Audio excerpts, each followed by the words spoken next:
I close my eyes, it's all so clear. I see the dream, the hope that brought me here.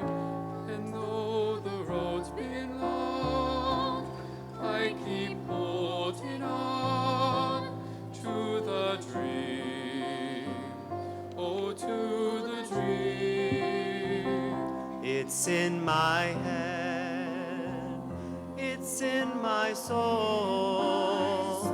With every breath, I keep pressing toward the goal. There are no boundaries to what I can achieve. I believe, yes, I believe the dream and all that I can.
privilege as Student Council President to welcome you to this very special occasion, the commencement of the class of 2015.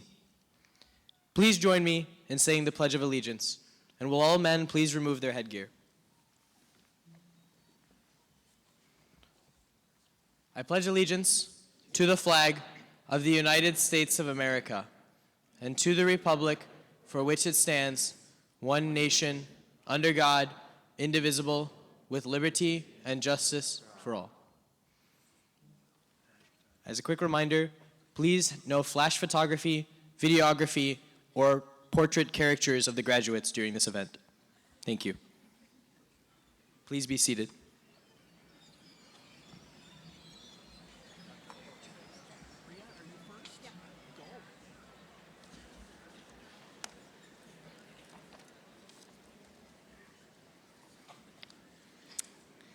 To the esteemed faculty and staff, loving family members, and of course, my fine class of 2015, it is an honor to welcome you to this momentous occasion. Thank you for allowing me to share my thoughts with you on this special graduation day. Today, this stage is full of happy memories, unbreakable friendships, and immense achievement. Sure, as you parents might know, every biology test didn't result in a stellar grade. Maybe it took us a whole year to pull off a senior prank. And as a class, we ended homecoming week with a grand total of 0 points. But we have also had members of our class locally and nationally recognized for achievements in math, science, writing, music, and speaking. We as a class have performed well over 35,000 hours of community service. Sitting on this stage today,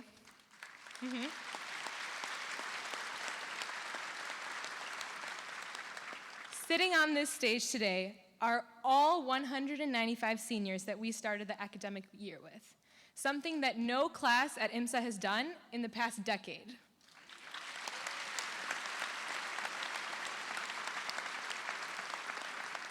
And as if all that isn't enough, and perhaps most tellingly to the future of this group of people, every single senior in the class of 2015 has committed to a college or university.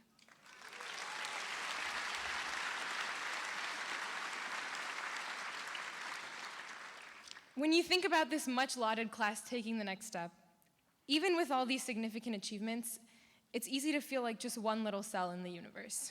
However, as we leave behind comfort for a daunting new stage in life, we must not forget to acknowledge how far we've come these past 3 years. I mean, just take a moment to think about where we are right now. We're not just in a beautiful theater on an ordinary morning in downtown Aurora. Currently, we're all buckled in on an enormous sphere that's racing around the sun at 1,000 miles a minute, engulfed in a galaxy that's moving through space at 1.3 million miles per hour, just to give you some perspective. Some are quick to think that after graduation, we will become easily lost among galaxies of success and worlds of opportunity. But I'm here today to tell you that's not the case. Just as at IMSA, in all our future pursuits, we will be surrounded by talented, driven, and intelligent individuals. And of course, you all must continue to participate in the friendly competition we've come to know so well. But more importantly, in every one of these pursuits, rather than feeling inferior, allow others to inspire you to do even better. Realize that you too are one of these individuals, providing your own set of skills to the mix. Embrace independence, but never forget the power and innovation that can stem from collaboration. Even though you might only be one little cell, allow yourself to become a part of your universe. Now, as we finally approach the finish line, we know that all eyes are on us. What will we, the class of 2015, do next? When we were all young, aunts and uncles would ask us what we wanted to be when we grew up. And innocently, we claimed our futures as NASA astronauts, international singers, and if we're being completely honest, Disney princesses. Entering IMSA as sophomores, they asked us the same question, and with glittering ambition in our eyes, we claimed our futures as doctors, lawyers, and engineers. And now, although we are nowhere near grown up, every question and its response seems so much more serious. What I ask of you, class of 2015, is that before you think of what you want to be when you grow up, think of what you'd like to do before you grow up. Study a new language, start a social organization, explore a foreign country, learn about your culture, hike the tallest peaks, spend time with your loved ones, and develop new technology. Travel, get lost, meet new people, but above all, never be still. Do as many things as you can so that one day, when you're all grown up, you'll decide your path, knowing that out of every option you had, you chose the right one. And the world will be holding a spot just for you, titled, "The Person You've Always Dreamed of Becoming."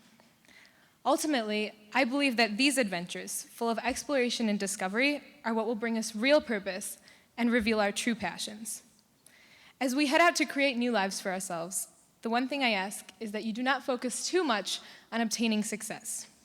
For some of us, success is near, heading to the college or university of our dreams. For others, success might not come until they have built the foundation for a steady career. For even more, success might mean influencing change in their communities. Some days, success will be life-changing, and other days, success might just mean getting out of bed before noon.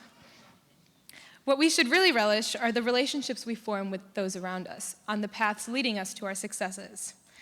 Remember the staff member who made you feel like someone at IMSA finally understood you and is the reason you are sitting on this stage today. Remember your parents who let you go 3 years early so you could have 1,000 more opportunities than they may have ever seen. Remember your friends who woke you up from naps so you could get to class on time, reached tones only dogs could hear after learning about your college acceptances, and ultimately made it worth every single day and night spent at this academy. So as you walk across this stage today, think about the people who brought you here. Family members in the audience, staff and faculty, peers, they are the ones who helped us realize our future aspirations. They showed us we matter. And with their collective support behind us, we must realize that our actions, big or small, have the power to shape the universe we are a part of, to shape the universe which is a part of all of us.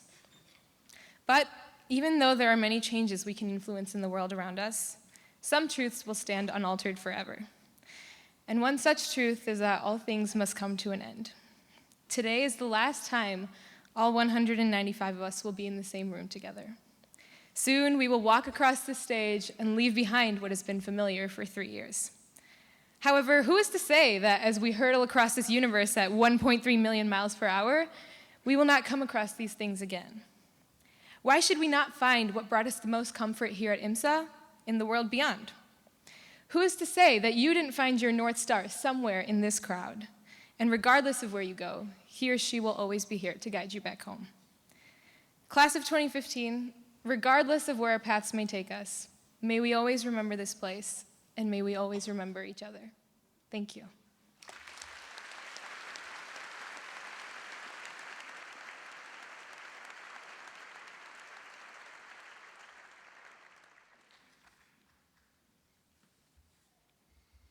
All around us, institutions are attempting to measure the outcomes of education with numbers, letters, and nicely formatted Excel charts. So I have an immense thank you to all of the teachers, parents, staff, alumni, and students who brought us to this point, even when the Excel graphs recommended otherwise. However, when our charter faculty and staff were asked how they would gauge the success of IMSA as a whole, they came up with a decidedly different metric, one that was literally out of this world. Founding President Dr. Marshall once explained to me, first time in human history, and she would gauge the success of IMSA by analyzing the questions that those students asked each other as they made their plans. It is this complex endeavor that I have chosen to be the final reflection for us as students of the Illinois Math and Science Academy. And these are what I feel the questions that we would ask. But it's not completely clear why the human race would be journeying to Mars in the first place. I would hope it wouldn't be to avoid global climate change on the Earth, which we had hoped that the class of 2014 would take care of. But regardless, IMSA has actually prepared us for the trip. We've already colonized an alien landscape, our residential halls. We've also developed a primitive form of sleep technology for even the longest stretches of cryogenic space travel. They're called couches. And we've even prepared for Mars's signature red sheen, judging from the high concentration of red markings that some of our papers come back with. But we've also been prepared on a deeper level, one that we might not always recognize. It's no secret to anyone on this stage that the journey through IMSA has been hard, and one that has brought lots of strife to us. If this is a class that's bound for the stars, then the trip through IMSA was a turbulent one through the atmosphere. The last 3 years have been made even more difficult, both blessed and cursed by transitions of leadership and policy in the academy. And to those sentiments, our last president, Dr. Max McGee, offered me sage advice. He said that these changes should not be viewed by the class of 2015 as slights to our graduation class, but instead that this struggle is the ultimate opportunity for us. Because in a time of shifting assets and values, the Academy looks to the students to demonstrate the highest levels of thinking and learning that it strives for. We have embraced this calling, and we've been trained by our teachers in a process of inquiry that transcends simply knowing facts about the red planet. That guides our questions and is just as emblematic of IMSA's mission as it is of how our class has grown. The first question in colonizing Mars: what are the messy problems? Problems about rocket science and iron oxide concentrations are relatively easy to solve. But the problems to hone in on first are the ones that don't fit nicely into any one subject. These messy problems are inextricably crossed between disciplines, combining quantitative topics in science and math with qualitative discussions in the humanities. How can the intersection of geology, calculus, and graphic design produce the topographical maps needed to navigate an alien landscape? How can we fuse architecture, environmental science, and social policy to design living spaces that meet human needs without damaging their surroundings? How can we leverage psychology, physiology, and even ethics to ensure that new colonists adjust properly to their journey from the Earth? This is where I am most proud of 2015. Because in our graduating class, there are no biology students or soul engineers. We are comfortable diving between subjects and disciplines. Even if you have a knack for just one subject, it doesn't hamper our ability to explore others and to share between them. Because these are the problems that have not been framed yet. The careers that we will be demanded of 10 years from now have not even been created. And in a future where nice problems don't fit neatly into disciplinary boxes, our graduates are lucky to have been gifted by a cast of exuberant faculty and the course experiences that they have facilitated us. Because these give us way not only to new content, but to processes. And then we exchange those processes. Because those in this class that are bound to be engineering majors will be asking those who are bound to be biology majors how their solutions and their methods can help tackle problems in their domain. That kind of thinking would bring us success on Mars, but we need it on Earth as well. Question 2. Who wants to climb Olympus Mons? Now I know, progressive, pioneering, thinking and learning laboratory, founded by distinct and profound questions, a mountain is not what comes to mind. But that is precisely the kind of challenge that faces us in an alien landscape. If you thought Mount Everest was intimidating, know that Olympus Mons is 3 times its size. And this on a planet that's about half the size of Earth. It's basically part of the atmosphere at that point. But this is where the class of 2015 is undaunted. We take on challenges readily. We've already prepared for this because we've climbed our own mammoth mountains here at IMSA, taking courses like MCB, computational thinking, and moving and learning, all of which are also 3 times bigger in size and weight than their normal Earth counterparts. But since our class is already engaged in such rigorous challenges, hands would shoot up when it was time to climb the largest mountain in the solar system. And in true class of 2015 fashion, when we reached the summit, we would host a giant luau party. Shaka. This is not only the tenacity needed to tackle the biggest problems in the solar system, but to enjoy yourself along the way. It's an inalienable truth of human governance and leadership that in times of great need, foolish people will always be at the helm. But if the human race was backed up against the wall of extinction, We're the fools that you would want leading the charge. Question 3. How can we prepare our successors? Colonizing a planet like Mars is not a task for just one generation. It takes many successive groups of visionaries, scientists, innovators, and dreamers, all bound together by common goals and a shared history to accomplish. And that's why it's so important that the 195 students you see on this stage are not just profound scientists, but capable mentors. Our teachers catch a glimpse of this when they see a busy AdChem student take time out of their day to help the lowly SI Chem student with Le Chatelier's principle. But these seniors have also created organizations and communities that stretch beyond the classroom. They have inspired and trained the next generation of leaders and scientists in content, communication, and collaboration. And as some of us know all too well, this class has experienced many failures. And from those failures, we are able to pass on our lessons to the class of 2016 so that they can make decidedly different and uniquely inspiring mistakes of their own.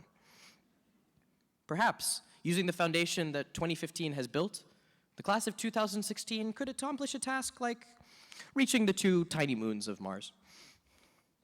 But those 2 moons, Phobos and Deimos, are named Panic and Fear. And I feel that thanks to our mentorship, future underclassmen will be able to conquer the confounding problems that perplex humanity on this world and all others. The next stage of our learning journey is upon us. And after today, the class of 2015 will go its separate ways.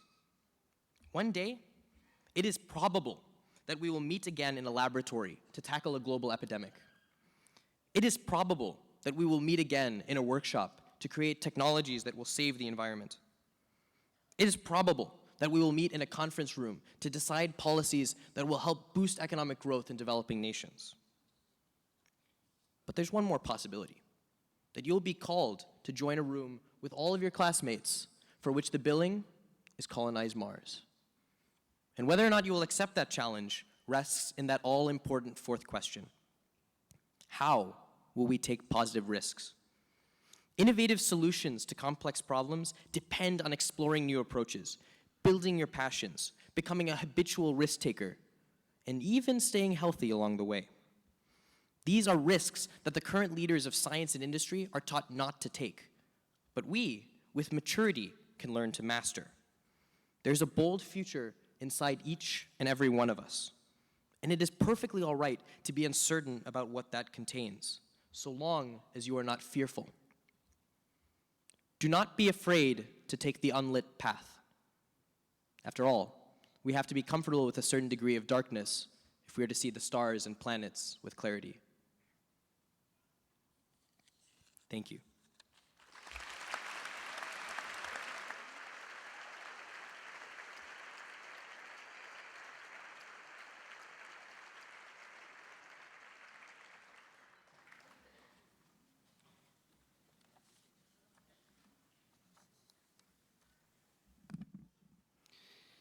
Good morning. My name is Sheila Griffin, and I have the honor of serving as chairman of the IMSA Board of Trustees. On behalf of the Board of Trustees, welcome to the commencement of our 27th graduating class.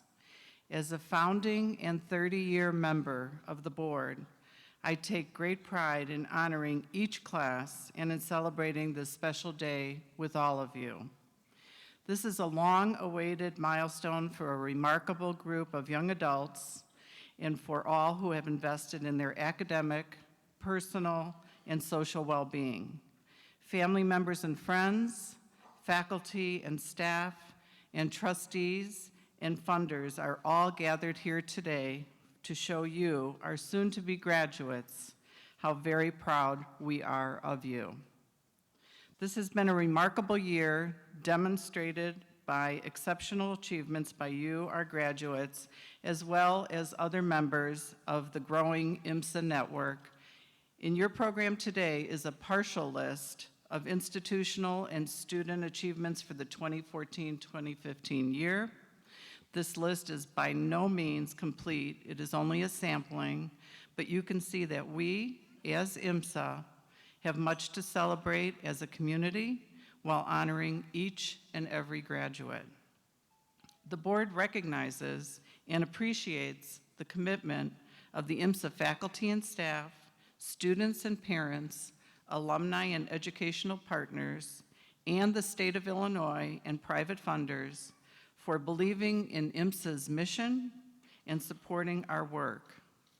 The class of 15 and all those who are here today, let's pause and take a brief moment to soak it all in and be proud of what we have accomplished together. I now have the honor of introducing our commencement speaker. Dr. Jamie N. Jones describes herself as a scientist passionate about business models and that can make our world a better place for all citizens. Her specialties include social entrepreneurship, impact investing, and connecting science and technology to commercial opportunities in emerging and developing markets. Her technical experience includes organometallic synthesis, nanoparticle functionalization, and small molecule crystallography. An innovative advisor for RTI International in Research Triangle Park, North Carolina, Dr. Jones provides government, universities, nonprofits, and private clients with technology commercialization assessment, open innovation and technology-driven market intelligence services that result in growth opportunities for their businesses. Her current work includes a USAID program to strengthen research capacity in Filipino universities through stronger connections with the private sector, as well as work for the Gates Foundation to support the global commercialization of dignified sanitation solutions. Dr. Jones is an adjunct professor of entrepreneurship and innovation at the Kellogg School of Management at Northwestern University, where she previously served as the director of social entrepreneurship. She is also the co-founder of Impact Engine, an impact venture accelerator at 1871 Chicago, designed to support early-stage, for-profit startups with an integrated social and/or environmental mission. She earned her MBA from the Kellogg School of Management at Northwestern University with majors in finance, biotechnology management, and social enterprise. Prior to Kellogg, Dr. Jones was a product development chemist and worked in several areas including medical devices, wound care, and material science. She earned her PhD in chemistry from the University of Texas at Austin and her BS in chemistry from the University of Tennessee. Dr. Jones holds patents for functionalized nanoparticles and their use in particle bulk material systems, has published in scientific journals, and is a passionate advocate for STEM teaching, learning, and innovation and entrepreneurship, including reverse innovation and social entrepreneurship, as well as social impact investing. She is a strong example of what is possible at the intersection of scientific research, academia, and entrepreneurship, which is where many of our current and future students will lead, and a most fitting speaker for us at this time in our history as Dr. Torres and others strengthen IMSA's leadership and programming in social entrepreneurship. It is with great pleasure and profound respect that I introduce Dr. Jamie Jones.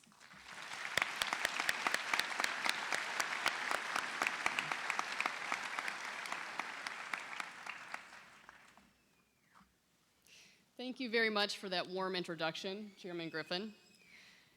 Good morning, distinguished trustees, President Torres, Principal Lawrence, faculty and staff, family and friends, and of course, the Illinois Mathematics and Science Academy class of 2015. I'm incredibly honored to be with you today. You don't know it, but for the past month, I've been stalking you. On the IMSA website, on your Twitter feeds, your Twitter feeds, talking to your administrators, all trying to better understand you. I wanted to know the personality of the class of IMSA 2015. And here's what I learned. First, you're analytical thinkers. You were nationally and in some case internationally competitive in STEM, humanities, and arts events.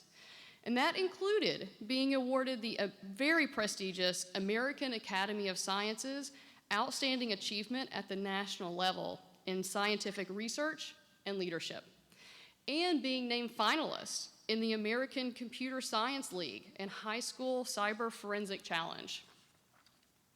Second, you identify patterns, you form hypotheses, and then you test them. Your class has been part of 1871 for 3 years. You were the ones that helped plan the Innovation Hub here on campus. After visiting other centers of innovation, identifying patterns in both their structures and processes, and translating those back to what would be the best fit for IMSA. Winesh, I know that you've been a great leader in this effort, as have many of your classmates, so thank you. A job well done.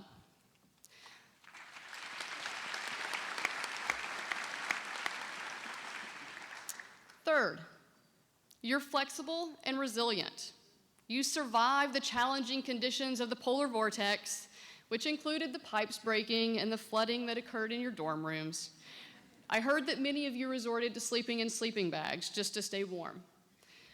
You even survived the dorm renovations, showing your resilience. But I think it's exciting to know that there will be no more snowing inside the dorm rooms of IMSA.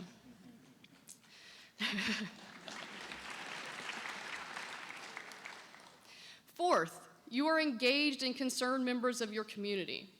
I was floored to hear the 35,000 hours of community service, really something to be proud of. You've traveled globally, which has included a trip to Peru to work with an education program, and you were recognized for your service to others at the National We Day celebration that was hosted here in Chicago.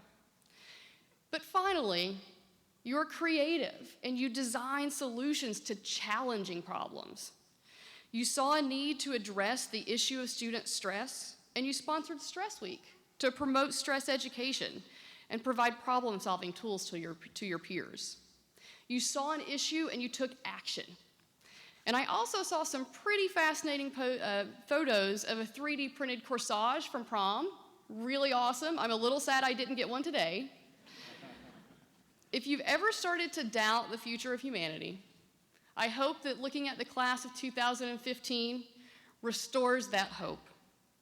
The IMSA class of 2015 is filled with bright minds and amazing potential. Potential to figure out how to colonize Mars. Potential to design proteins, which can catalyze the production of life-saving materials. The potential to fully harness the predictive power of data science to prevent, not just to analyze. The potential to develop a means to sequester all the carbon we've been pumping into the atmosphere for millennia. Apparently a job the class of 2014 hasn't quite gotten done yet. But with all the potential will come choice. Because of your strong IMSA training and your hard work that both you and your parents have invested, you will have countless choices of how and where you choose to invest your potential.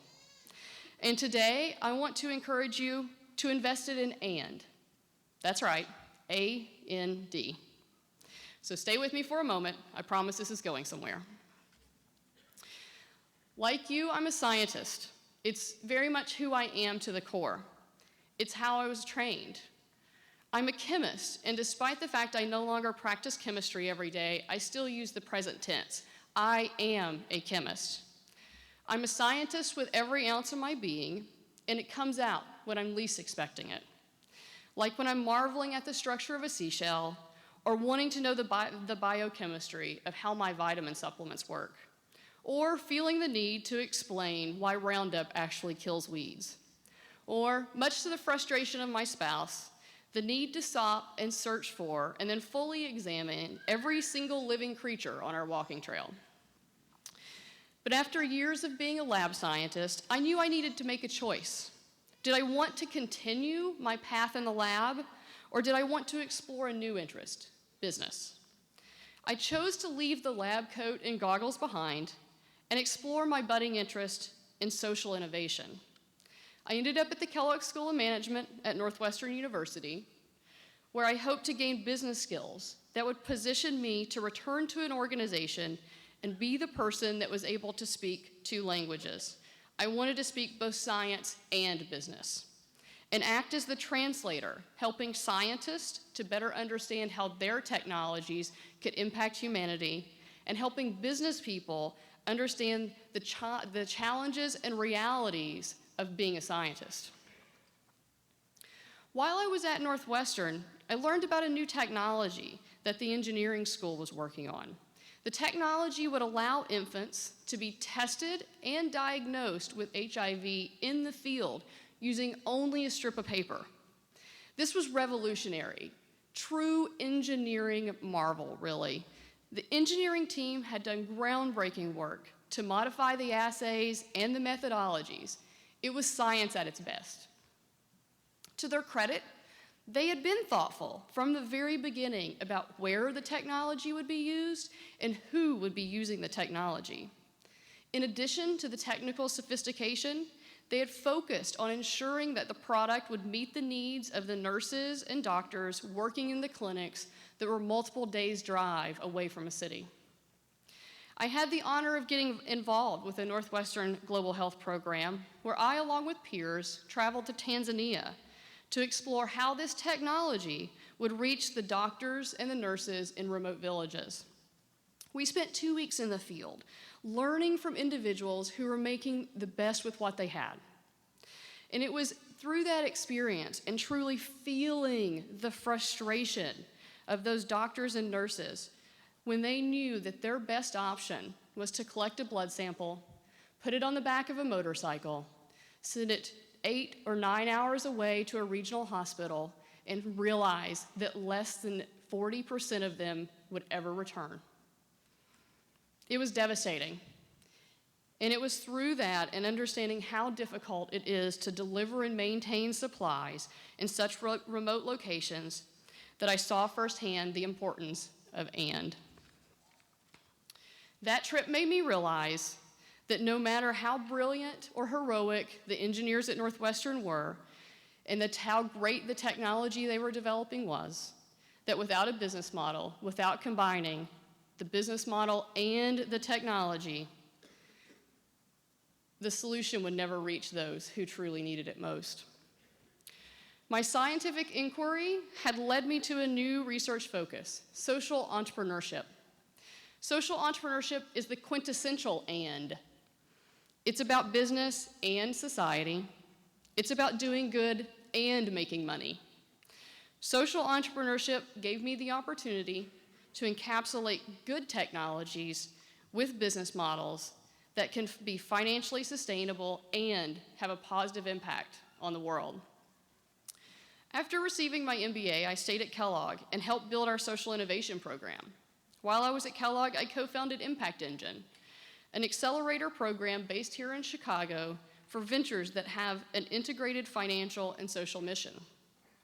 Through these experiences, I've had the opportunity to mentor and see firsthand how scientists and engineers, like all of you on stage today, use their time and talent to change the world.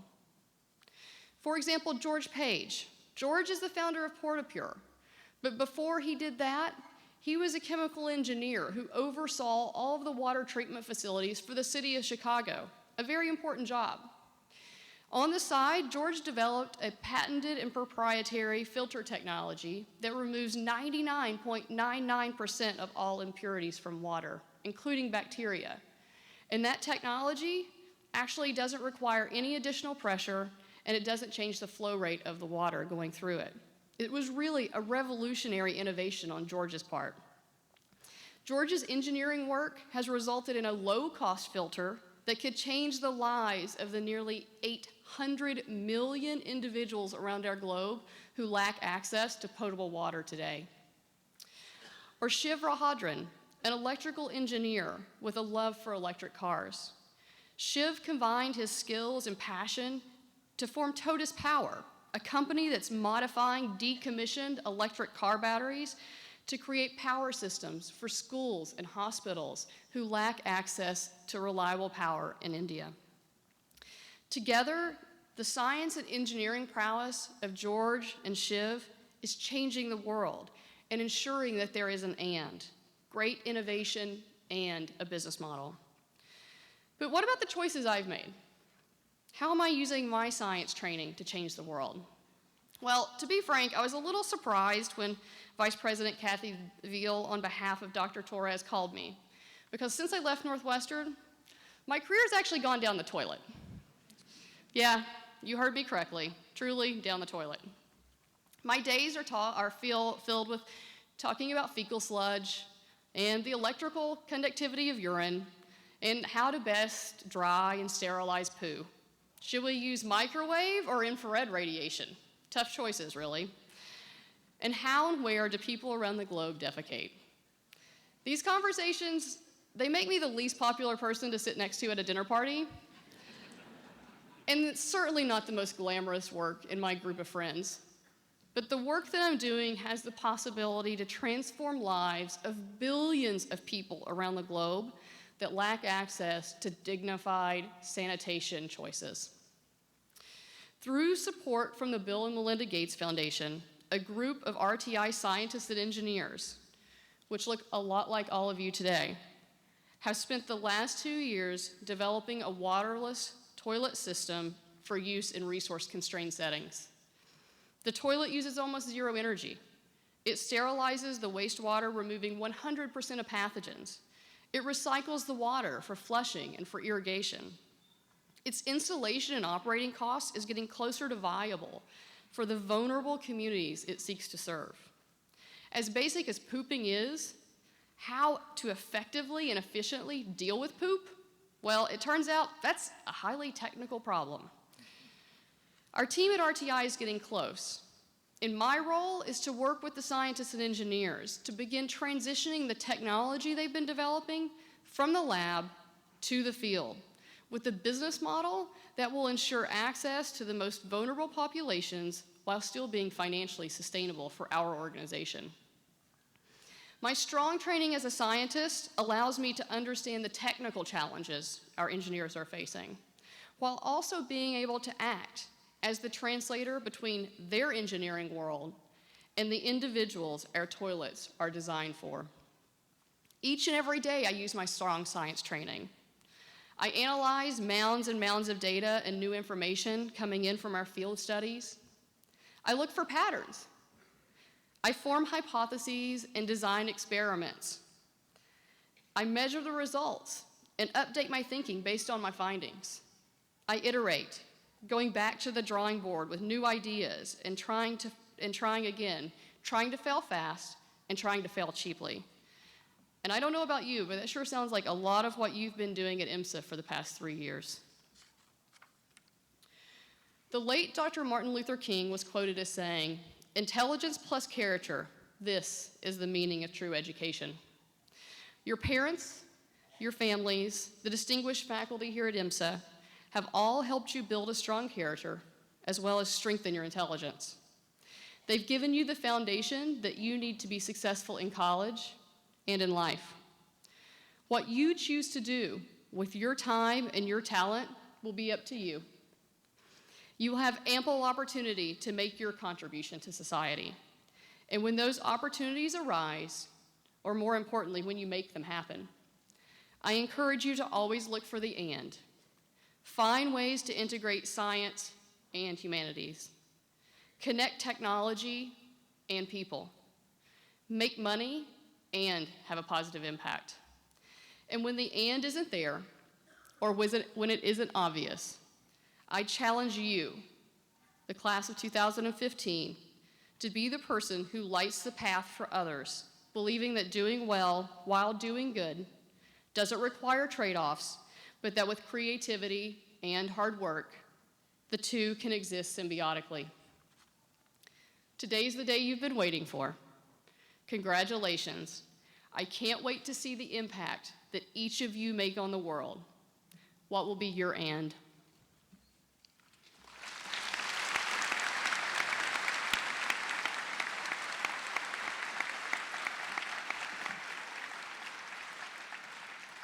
Dr. Jones, thank you for your remarks today. After the ceremony, we will present you with a token of our appreciation for your time during this very special day for our graduates. Thank you.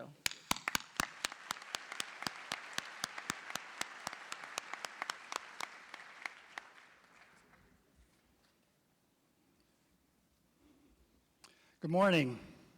I'd like to extend a warm welcome to everyone here. Today is a day to remember for years to come, a day that we celebrate with a great sense of pride because it marks a transition for our graduating seniors and a wonderful sense of accomplishment for our families. And another part, I present the class and I kind of get all the thank yous so we don't forget anybody. It's like a twofold job. So I'm trying to catch everybody here, and I know it's almost impossible. First of all, I would like to thank Mrs. McCarthy and Ms. Seitz for the music today, the choir, the band.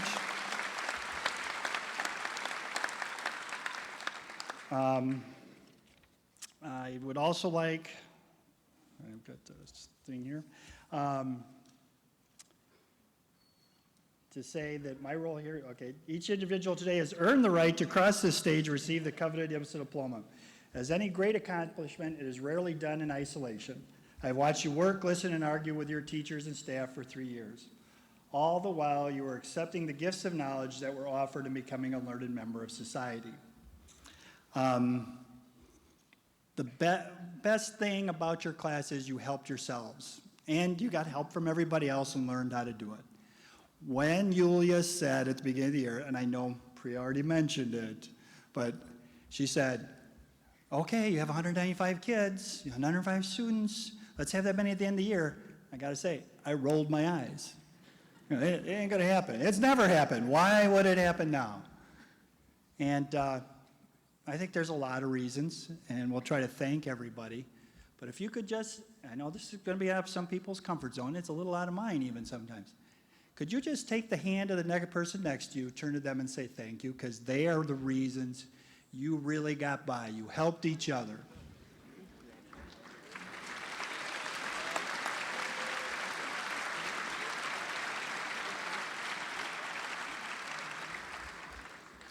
I'd also like to thank Mrs. Hinterlong, Mrs. Michelot, and Mrs. Keck, our new structured student support, which I was a little nervous, it was brand new, and it seemed to work out pretty well, and I am very grateful to them.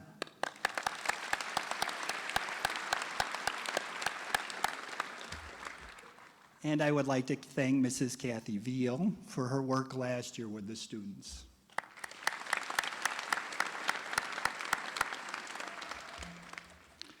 I would like to invite the members of the class of 2015 to stand and lead us in your applause and recognition of their work that made it possible for you to do today for your faculty and staff. So stand and applaud.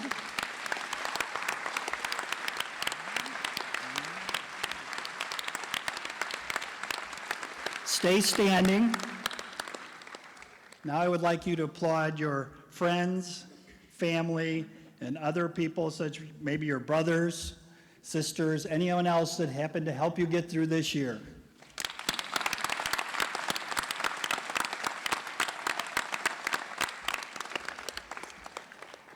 Sit.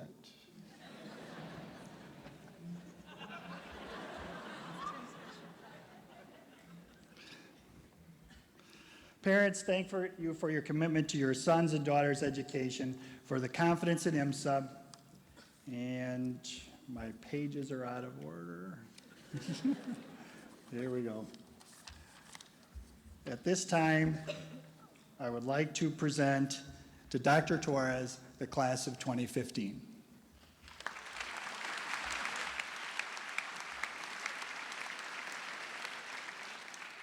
Thank you, Mr. Lawrence. It's a privilege to be here with you this morning. IMSA Board of Trustees, faculty, parents, staff, family members, IMSA Fund Board members, significant others, and class of 2015. Welcome to all. It's a pleasure and an honor to accept you, the class of 2015. Congratulations to the seniors who today become IMSA alumni. But before I formally accept you, and present you with your diplomas and medallions, I'd like to share a story with you. Members of the audience, as I speak to this class, you may eavesdrop as I speak to them. Class of 2015, this is a story of 3 amputees, 1 good leg, and 19,340 feet. The 3 American veterans from 3 wars had only 1 good leg among them, but that didn't stop them from climbing to the summit of Africa's highest mountain. Thus begins an article in USA Today, 3 amputees, 1 good leg, 19,340 feet. This is a story of struggle, of comradeship, of overcoming obstacles. Neil Duncan, 26, veteran of Afghanistan. Kirk Bauer, 62, Vietnam vet, and the only one with a good leg. And Dan Nevins, 37, a veteran of the Iraq War. These veterans hiked up, slipped, fell down, got up, clawed, scrambled, and finally stood tall, 6 days later on top of Tanzania's Mount Kilimanjaro at a height of 19,340 feet. And they did all of this with 5 prosthetic legs made of titanium and carbon fiber and 1 good leg between the 3 of them. Now, why am I telling you this story? None of you has a prosthetic leg that I've noticed over the last year. None of you are veterans of wars yet. I tell you this story because it relates to risk-taking, something that I have been speaking to you about all year long. I tell you this story because it has to do with camaraderie. I tell you this story because it has to do with innovation and advancing the human condition. You see, prosthetic limbs have a long history of innovation dating back to at least the ancient world. Scientists dated a wooden prosthetic toe found in a mummified remain in Cairo to somewhere around the year 950 BC. Through much trial and error, teams of scientists, designers, engineers have tried and failed, tried and succeeded, and have never given up in their quest to create effective biological, technological interfaces. Today, the biomechatronics group within the MIT Media Lab seeks to advance the science of biomechanics and biological movement control. Their mission is twofold. They seek to restore function to individuals who have impaired mobility due to trauma or disease through research and development, and they also develop technologies that augment human performance beyond what nature intends. And so I relate the story of 3 amputees, 1 good leg, 19,340 feet, because I want to connect my messages over this school year to the class of 2015. At convocation in August, I spoke to you about stories and service. 2 months ago at Pearson Hall, after Mr. Lawrence spoke to you about being smart and not doing foolish things that could get you excluded from today, I spoke to you about the importance of choosing your attitude and taking control of your own destiny. I quoted to you Viktor Frankl, a Holocaust survivor, who said, "Everything can be taken from a man but one thing, the last of human freedoms, to choose one's attitude in any given set of circumstances, to choose one's way." Then last week at senior recognition, I shared with you how important risk and failure are, and that perhaps IMSA ought to have an award for the senior who had risked and failed the most among his or her classmates. Let's not just recognize those who achieved greatness while at IMSA, which we should continue to do, but let's also recognize those among you who took the greatest risk in learning new things, trying new ventures, and displaying a growth mindset. Over the past few days, some of us have discussed giving a giant screw for the biggest screw up, or a golden egg to recognize what Vinesh said would be MVF, most valuable failure. And last night at senior banquet, as you know, Vinesh shared a framework and a trophy for us to consider. I even had a sophomore come up to me and meekishly say to me, "Dr. Torres, I might be a good candidate for the biggest failure award." I replied, "Keep trying, grasshopper. Don't give up." Finally, last night I spoke to you about the importance of time measured by minutes and friendships. Which brings me back to the story of 3 amputees, 1 good leg, 19,340 feet, a story that captures and connects the dots found in my messages to the class of 2015, and reiterated this morning. Risk all, fail fast and often, commit your all to the cause of advancing the human condition, climb the mountain with your friends, and when all seems impossible, prove everyone wrong by doing it. Let me conclude my remarks this morning with a quote from Conte Cullen, a poet of the Harlem Renaissance who graduated from NYU, then Harvard University. He said, "For we must be one thing or the other, an asset or a liability. The sinew in your wing to help you soar, or the chain to bind you to earth." Class of 2015, I ask you, will you be an asset or a liability? Class of 2015, will you give back and pay it forward? Class of 2015, will you invest in this world? Will you advance the human condition? Will you create opportunities for others? Will you make a positive impact? Will you help people on our planet? Will you? Will you? Will you? Yeah. By saying yes, by saying we will, you will soar. Ladies and gentlemen, I present to you the class of 2015, the class that will continue to soar. Thank you.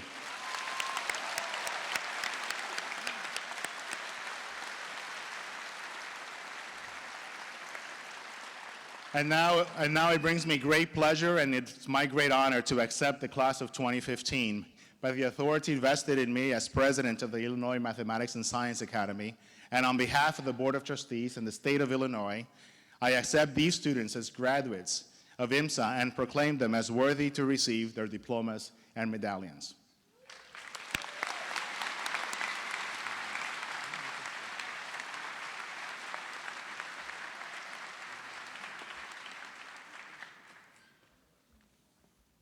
We would like to be recognized as a class and realize that you want to recognize individual students. However, in keeping with the formal nature of this ceremony, of this special ceremony honoring the class of 2015, and in the interest of the dignity of the program, please hold your applause until all members of the class have received their diplomas.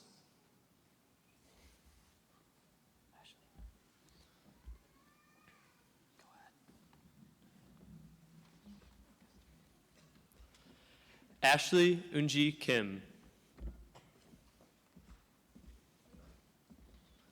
Priya Risesh Trivedi. Wanesh Girish Kanan. Max Tucker Ackerman. Timothy Oluwatobi Akintillo. Nicole Marie Aldridge. Waleed Ali. Taj Amir Ali Balagan. Vikram Sriram Anjar. Samantha Arlene Arez. Daniel John Atten. Eric Salvador Barrientos. Brendan Joseph Batliner. Hannah Marie Beers. Vimal Sai Belamkanda. Anna Francesca Borromeo. Marissa Catherine Brock. Jacob Lee Brown. Remy H. Babolka. Kristen Iman Bird. Austin Cow. Kristen Nicole Carlson. Edward James Carson. Ryan James Chandler. Diana Karen Chen. Kyle B. Chen.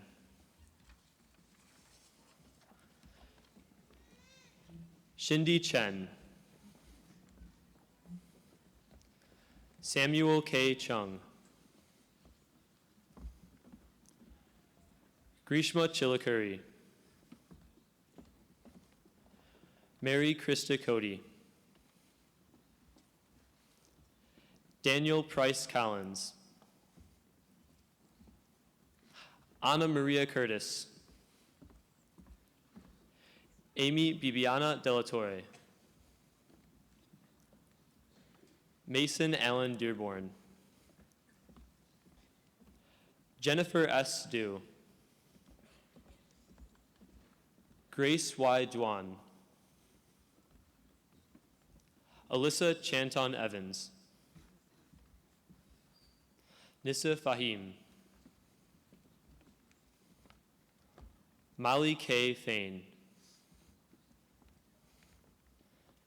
Yanlin Feng. Marissa Ann Foster Borchering. Ryan Elliott Franks. Natasha Danielle Freund. Geronimo Estrada Garcia III. Rebecca Grace Geiger. Camille C. Go. Daniel J. Gonzalez. Yasmin Lynn Gordon. Lohitha Guntapali. Alexandra M. Guzman. Omar Andrew Hafiz. Jade Andrea Halverson. Karen Yang Han. Kayla Ann Hannon. Ria Harsour. Eric Stephen Hennenfent. Leah Marie Coolies Hoffman. Lihua Ivania Hong. Michael Joseph Herchek. Fengling Hu. Jack Huang. Alida Huerta. Raven Patrice Jackson. Arjit Jaiswal. Vivian Jin. Alexandra Lee Johnson. Sharon Marilyn Johnson. Edward Jisuk Jun. Andrew Charles Kazinas. Abrar M. Kaja. Omer M. Khan. Nicholas James Keeney. Nisha Madhuri Kishore. Max Kantorovich. Sanjay Venkata Katapoli. Catherine Jane Kuna.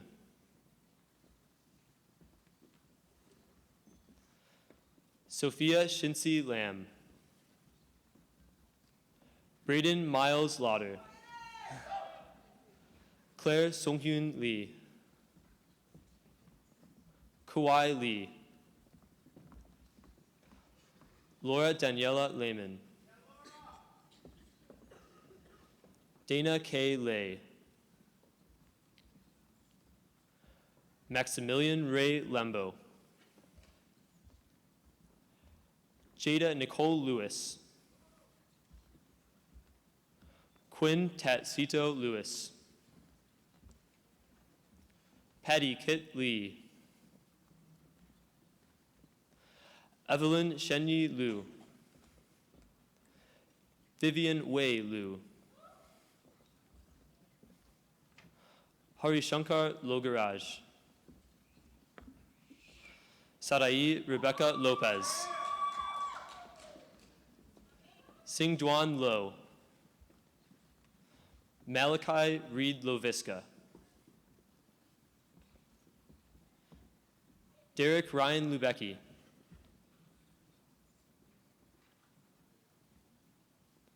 Danielle Leilani Madsen.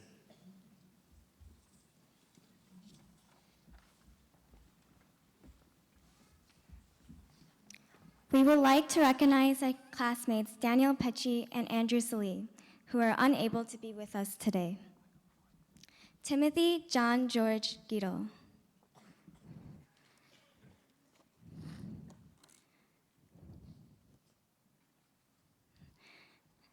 Nicholas Alexander McGurko. Robert Jacob Magyar. Rohit Mahankali. Fernando Maldonado. Samiksha H. Malhotra. Alec Sample Mangan. Alonzo Thomas Marsh. Monica Shelley Mastard. Megan Elizabeth McEwen. Michelle Ann Cadenog Mees. Pooja Mitho. Matthew Jacob Morans. Alexander Paul Moreno. Timothy W. Morris. Emily Moo.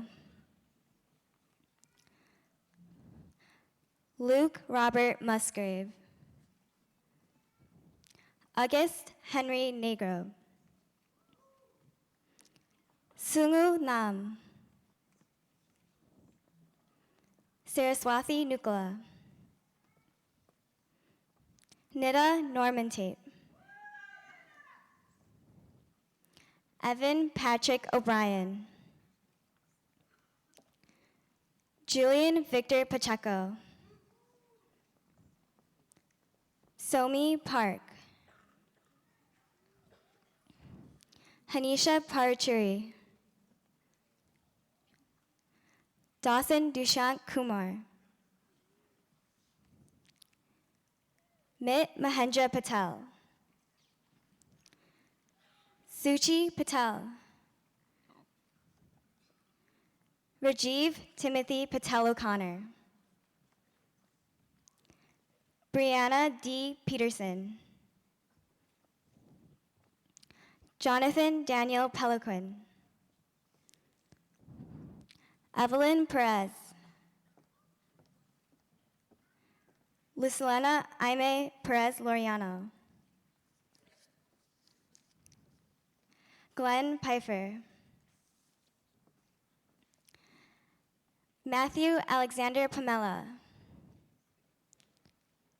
Sean Francis Patempa. Archit Vishnu Patharazu. Cody Allen Puebla. Asin Ahmed Qureshi. Emily Hayes Rader. Aishwarya Raj. Sadvik Ray. Maureen Catherine Reiser. Jonathan Douglas Reynolds.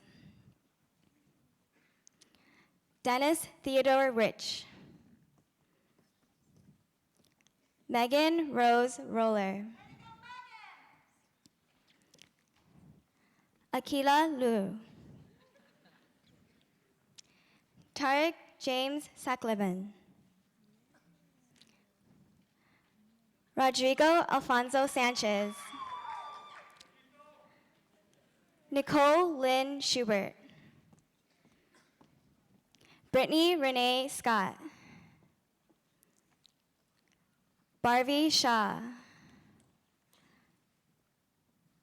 Milan R. Shah. Anirutha Shikara. Christopher Chunshik Shin. Nico Dean Sideris. Bailey Ocean Simmons Brown. Sachi AJ Singh. Janani Nirmala Sivakumar. Emma Nyberg Sloan. Katie Emily Slowakowski. Devon Juan Snell. Tara Elizabeth Sparks. Remy Eileen Spinks. Simona Stankov. Lajvanti Sudhakar. Ranjani Lakshmi Sundar. Nathan William Suppin. Adit Suvarna. Shelley S. Tang. Yash A. Tacker. Shweta Tucker. Sneha Tucker. Rashmi Thimapuram. Kyle Anthony Thomas. Katrina Helen Toman. Rajiv Sanjay Trehan. Jayathi Renuka Vardishwaran. Vivek Vermani. Wang. Wenhan Wang. Zhang Wang. William Wajaja. Grant Tariq Williams. Bria Safe Williamson. Irina Astari Wirjan. Thomas Yu Wu. Yi Chao Wu. Zachary Joel Yeager. Alan St. Yang. Ryan R. Yang. Mayuri Henri Yasuda. Song W. Ya. Guna Yerabolu. Marla Zepeda. Timothy Yu Zhao.